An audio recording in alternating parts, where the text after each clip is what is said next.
अगर एक देश युद्ध शुरू होने से पहले ही हार जाए तो क्या उसकी आवाज बंदूकों से नहीं, गलत फैसलों से दबती है? 1962। हिमालय की ऊंची चोटियों पर बर्फ जमी थी, लेकिन असली ठंड दिल्ली के उन कमरों में थी जहां नक्शों पर लकीरें खींची जा रही थीं, फाइलें खुल रही थीं, आदेश लिखे जा रहे थे और सीमा पर खड़े भारतीय जवान इंतजार कर रहे थे। उन्हें सामने बढ़ता खतरा दिख रहा था, पर क्या सत्ता की गलियारों को भी वही दिखाई दे रहा था? भारत चीन युद्ध अचानक नहीं हुआ था, उसकी दस्तक सालों पहले सुनाई दे चुकी थी। 1950 के दशक में चीन ने तिब्बत पर अपना नियंत्रण मजबूत किया। इसके बाद सीमावर्ती इलाकों में उसकी गतिविधियां तेज होने लगीं। दूर, बंजर और लगभग खाली दिखने वाले इलाकों में सड़कें बन रही थीं, चौकियां खड़ी हो रही थीं, सैनिक आवाजाही बढ़ रही थी। फिर एक दिन पता चला, अक्साई चिन से होकर चीन एक रणनीतिक सड़क तैयार कर चुका है। ये सिर्फ सड़क नहीं थी, ये एक संदेश था। लेकिन दिल्ली में तस्वीर अलग थी। वहां अब भी भरोसा था कि मामला बातचीत से सुलझ जाएगा। हिंदी चीनी भाई भाई की गूंज पूरी तरह खत्म नहीं हुई थी। राजनीतिक विश्वास अब भी जिंदा था, जबकि जमीन पर रणनीतिक सच्चाई बदल चुकी थी। यहीं पहली दरार पड़ी। सीमा साफ तय नहीं थी। पुराने नक्शे अलग कहानी कहते थे, दावे अलग थे, पहाड़ों पर मौजूद सच्चाई अलग थी। खुफिया रिपोर्टें आती रहीं, कुछ ने खतरे की तरफ इशारा किया, कुछ ने तैयारी की चेतावनी दी, लेकिन हर सूचना को समान गंभीरता नहीं मिली।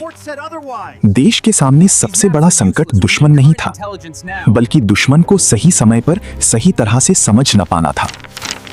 फिर आया वो फैसला जिसने हालात और नाजुक कर दिए, फॉरवर्ड पॉलिसी।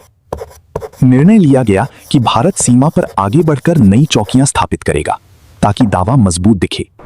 सुनने में यह आत्मविश्वास था, लेकिन पहाड़ आत्मविश्वास नहीं, क्षमता मांगते हैं।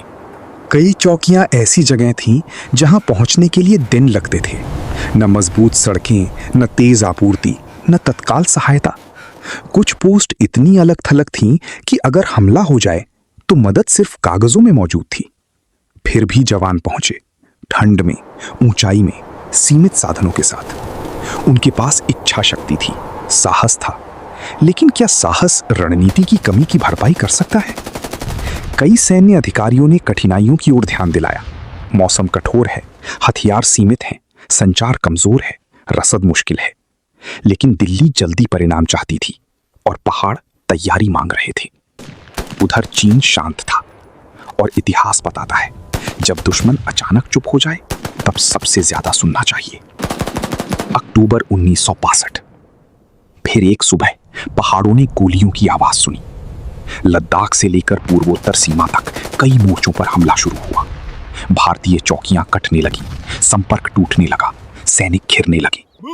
कई जगहों पर भारतीय जवानों ने अद्भुत साहस दिखाया। रीजांगला जैसे मोर्चों पर लड़ाई ने वीरता की नई परिभाषा लिख दी। लेकिन वीरता हमेशा गलत तैयारी को नहीं बचा सकती। दिल्ली में अब सवाल बदल चुके थे। पहले पूछा जा रहा था, क्या हमला होगा? अब पूछा जा रहा था, अब क्या होगा? 1962 की हार सिर्फ जमीन की हार नहीं थी, ये सोच की हार थी, ये समन्वय की हार थी, ये उस भ्रम की हार थी जिसमें उम्मीद को नीति समझ लिया गया और इरादे को तैयारी। युद्ध ने एक निर्दयी सच सामने रखा। सीमा पर दुश्मन जितना खतरनाक नहीं होता, उससे कहीं ज्यादा खतरनाक होता है उसे कम आंकना। पहाड़ पहले चेतावनी देते हैं, लेकिन सत्ता अक्सर उन्हें तब सुनती है जब गोलियां चल चुकी होती हैं।